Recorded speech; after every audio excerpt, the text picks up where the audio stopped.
Hey guys, स्वागत है आप सभी का आपके अपने YouTube चैनल जीके प्लैनेट में। तो स्टूडेंट्स, आज हम आपके लिए लेकर आए हैं ऐसा बेहतरीन टॉपिक जो एग्ज़ाम पॉइंट ऑफ व्यू से काफ़ी इम्पोर्टेंट होने वाला है। सो स्टूडेंट्स, आज का हमारा टॉपिक है स्वतंत्रता आंदोलन से संबंधित सभी पुस्तकें और उनसे संबंधित लेखक, जिन्हें हम ट्रिक के माध्यम से याद करेंगे।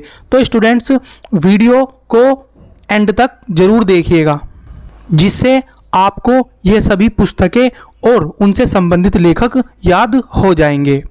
सो स्टूडेंट्स, वीडियो में आगे बढ़ने से पहले मैं आपको बताना चाहूँगा कि अगर आपने अभी तक हमारे चैनल को सब्सक्राइब नहीं किया है तो प्लीज़ हमारे चैनल को सब्सक्राइब कीजिए और साथ ही बेल आइकन को भी प्रेस कीजिए, जिससे आगे आने वाली सभी वीडियोज़ के नोटिफिकेशन आपको मिल सके। सो स्टूडेंट्स, सबसे पहले हम बात करेंगे कि मदन मोहन मालवीय ने कौन कौन सी किताबें लिखी है। तो स्टूडेंट्स, मदन मोहन मालवीय ने 3 किताबें लिखी हैं। कौन कौन सी? हिंदुस्तान, लीडर और अभ्युदय। स्टूडेंट्स, आप इन्हें ऐसे याद रख सकते हैं कि जो मदन मोहन मालवीय हैं वो हिंदुस्तान के एक अद्भुत लीडर हैं। तो वहाँ से आप इसे रिलेट करके याद रख सकते हैं। हिंदुस्तान, लीडर और अद्भुत से आप अभ्युदय याद रख सकते हैं। स्टूडेंट्स, अब आगे बात करते हैं मोतीलाल नेहरू की। मोतीलाल नेहरू की जो किताब है उसका नाम है इंडिपेंडेंट। स्टूडेंट्स, अब देखिए, अगर किसी के पास मोती होंगे, या ये कहिए कि किसी के पास अगर हीरे जवाहरात होंगे, तो वो किसी पे डिपेंड होगा ही नहीं, उसे किसी की ज़रूरत नहीं होगी। तो हम क्या बोल लेंगे कि भाई वो क्या है? इंडिपेंडेंट है। तो यहाँ से आप याद रख सकते हैं कि जो मोतीलाल नेहरू थे उनके पास इतने सारे मोती थे कि वो किसी पर भी क्या डिपेंडेंट नहीं थे, वे खुद से ही अपना काम कर लेते थे। तो यहाँ से आप इसे याद रख सकते हैं कि जो मोतीलाल नेहरू है उनकी किताब का नाम है इंडिपेंडेंट। चलिए स्टूडेंट्स, अब आगे बात करते हैं लाला लाजपत राय की। स्टूडेंट्स, लाला लाजपत राय की जो किताबें हैं उनके नाम हैं अनहैप्पी इंडिया और यंग इंडिया। इन्हें आप कैसे याद रख सकते हैं? स्टूडेंट्स, आप इन्हें ऐसे याद रख सकते हैं कि जो भारत के यंग हैं, यानी कि जो यंग लोग हैं, वो बहुत ही ज़्यादा अनहैप्पी है। क्यों?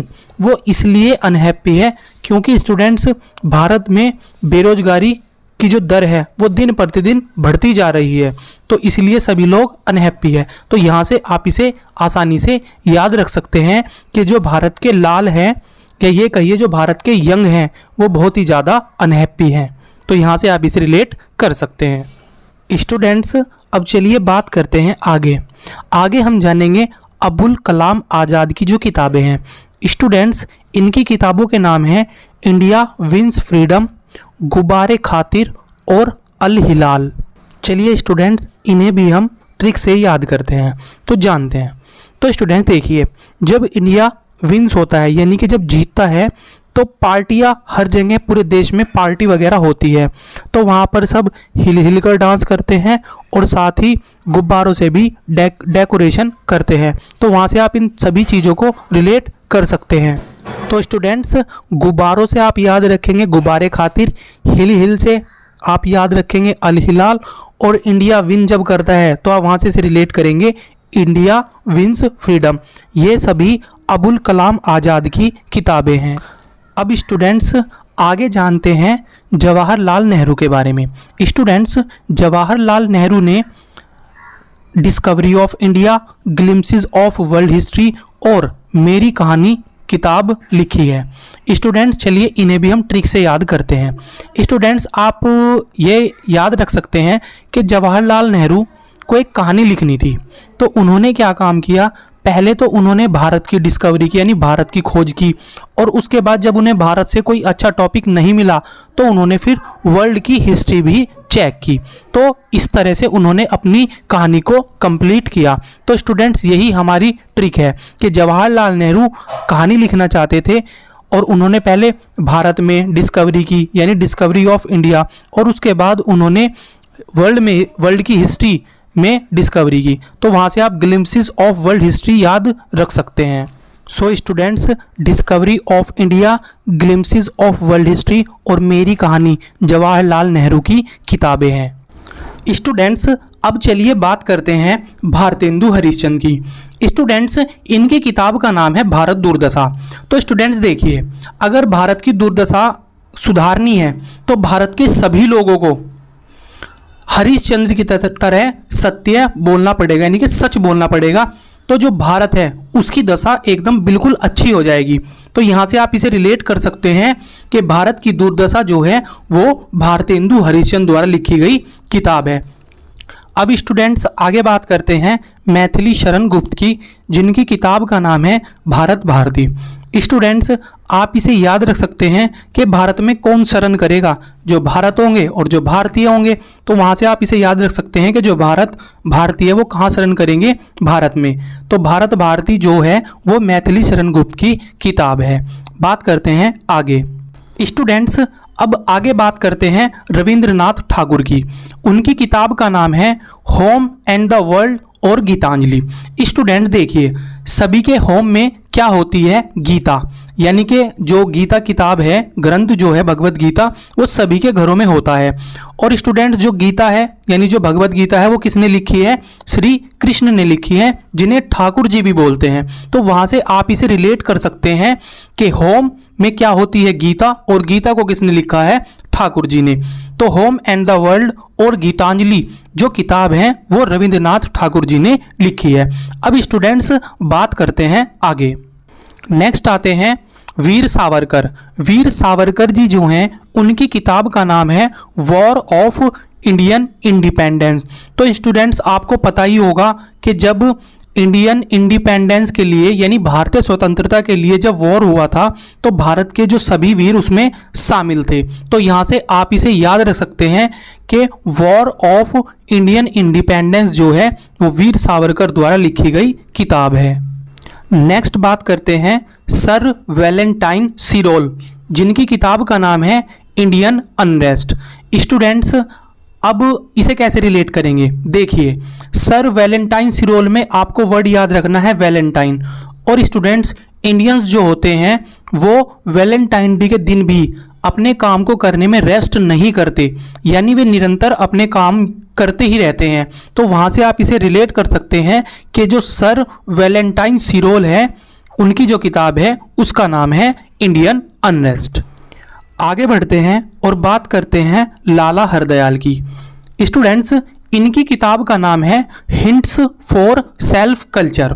स्टूडेंट्स देखिए, हम किसी के कल्चर का पता कैसे लगा सकते हैं, उसके हिंट्स से, जैसे वे क्या खाते हैं, किस तरह के कपड़े पहनते हैं। तो स्टूडेंट्स उससे हम क्या बता सकते हैं, उसके कल्चर के बारे में। तो यही से आप याद रख सकते हैं कि जो हिंट्स फॉर सेल्फ कल्चर किताब है वो लाला हरदयाल द्वारा लिखी गई है। आगे बढ़ते हैं डॉक्टर राजेंद्र प्रसाद। स्टूडेंट्स इनकी किताब का नाम है इंडिया डिवाइडेड। स्टूडेंट्स अब देखिए, अगर कोई इंडिया को डिवाइड करने की सोचेगा तो भारत की जो पुलिस है तो वो क्या करेगी, उन सभी को प्रसाद देगी, यानी कि उनकी पिटाई करेगी। तो यहाँ से आप याद रख सकते हैं कि डॉक्टर राजेंद्र प्रसाद की किताब का नाम है इंडिया डिवाइडेड। स्टूडेंट्स अब बात करते हैं एनी बेसेंट की। एनी बेसेंट जो हैं उनकी किताब का नाम है साप्ताहिक कॉमनवेल्थ और दैनिक न्यू इंडिया। सो स्टूडेंट्स अगर कोई आपसे ये पूछे कि भाई पूरे सप्ताह में क्या चीज़ कॉमन होती है तो आप क्या कहोगे, है नहीं, कोई भी ऐसी चीज़ है नहीं। तो है नहीं से तो आप एनी याद रख सकते हैं, बट आप उसे आंसर ये भी दे सकते हैं कि पूरे हफ्ते में जो कॉमन चीज़ होती है वो होती है कि दैनिक जागरण का अखबार रोज आता है। तो वहाँ से आप याद रख सकते हैं, दैनिक से आप याद रख सकते हैं दैनिक न्यू इंडिया, और साप्ताहिक कॉमन से आप साप्ताहिक कॉमनवेल्थ याद रख सकते हैं जो एनी बेसेंट की किताब है। आगे बढ़ते हैं ईश्वर चंद्र विद्यासागर। स्टूडेंट्स इनकी किताब का नाम है सोम प्रकाश। अब स्टूडेंट्स देखिए, सोम जो होता है वो होता है एक तरीके का अमृत।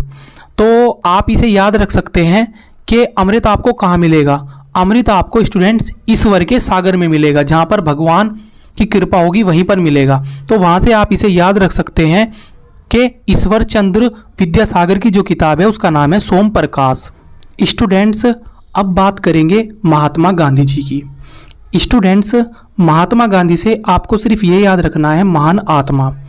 तो स्टूडेंट्स देखिए, जो महान आत्मा होते हैं यानी जो ऐसे पुरुष होते हैं जिनकी आत्मा बहुत ही ज़्यादा महान हो, वो हमेशा सच का साथ देते हैं यानी ट्रुथ का साथ देते हैं, और नए नए एक्सपेरिमेंट भी करके देखते रहते हैं, जिससे क्या होता है कि वे सभी के दिलों पर राज करने लगते हैं, क्योंकि वे सच्चे होते हैं। जिससे क्या है, उनके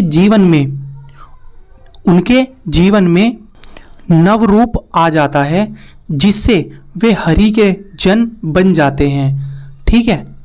और स्टूडेंट्स, हरिजन बनने के बाद वे इंडिया को क्या एक नई शक्ति यानी एक यंग इंडिया बनाने की कोशिश करते हैं। तो यहाँ से आप इन सभी को याद रख सकते हैं कि जो महान आत्मा होते हैं वो सच्चाई के साथ या ट्रुथ के साथ नए नए एक्सपेरिमेंट करते हैं, जिससे वे सबके दिलों पर राज करते हैं और उनका एक नया ही जीवन शुरू हो जाता है, क्योंकि वे हरि के जन बन जाते हैं और इंडिया को एक नया रूप दे देते हैं।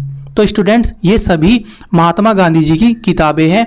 My experiment with truth, Hind Swaraj, Navjivan, Harijan और यंग इंडिया। स्टूडेंट्स, अब बात करते हैं डॉक्टर भीमराव अंबेडकर जी की। स्टूडेंट्स, इनकी किताबों के नाम हैं शूद्रों की खोज, जाति भेद का उच्छेद और अछूत कौन और कैसे। स्टूडेंट्स, आप ये याद रखिएगा कि जो भीमराव अंबेडकर थे, उन्होंने जो भी उपलब्धियां प्राप्त की उसे पाने के लिए उन्होंने अपने जीवन में बहुत ही कठिनाइयों का सामना किया। तो स्टूडेंट्स, इसी वजह से उन्हें ऐसी किताबें लिखनी पड़ी ताकि आगे आने वाले किसी भी इंसान को परेशानियों का सामना ना करना पड़े। और स्टूडेंट्स, उन्होंने जातिवाद पर भी किसी तरह का कोई फायदा ना उठा सके, इसीलिए उन्होंने समान जातिवाद को एक ही नज़रों में देखा है। तो स्टूडेंट्स, आप इसे ऐसे रिलेट कर सकते हैं कि शूद्रों की खोज, जाति भेद का उच्छेद और अछूत कौन और कैसे, ये जो सभी हैं ये भीमराव अंबेडकर की ही किताबें हैं। सो स्टूडेंट्स, आज की वीडियो में बस इतना ही। सो स्टूडेंट्स, अगर आपने अभी तक वीडियो को लाइक नहीं किया है तो प्लीज़ वीडियो को लाइक कर दीजिए और साथ ही स्टूडेंट्स अपने दोस्तों के साथ इसे शेयर भी कीजिए, क्योंकि स्टूडेंट्स इन सभी में से अक्सर क्वेश्चन पूछे जाते हैं और आप एग्ज़ाम में उनके आंसर देने में थोड़ा कंफ्यूज हो जाते हैं। बट स्टूडेंट्स, अगर आप लोग ये ट्रिक 2 से 3 बार अच्छी तरह से रिवाइज कर लेंगे तो मैं गारंटी लेता हूं कि किसी भी एग्ज़ाम में किसी भी टाइप का क्वेश्चन आ जाए आप उसे नहीं भूलेंगे। सो स्टूडेंट्स, आई होप कि आपको ये सभी बातें समझ में आ गई होंगी। मिलते हैं नेक्स्ट वीडियो में।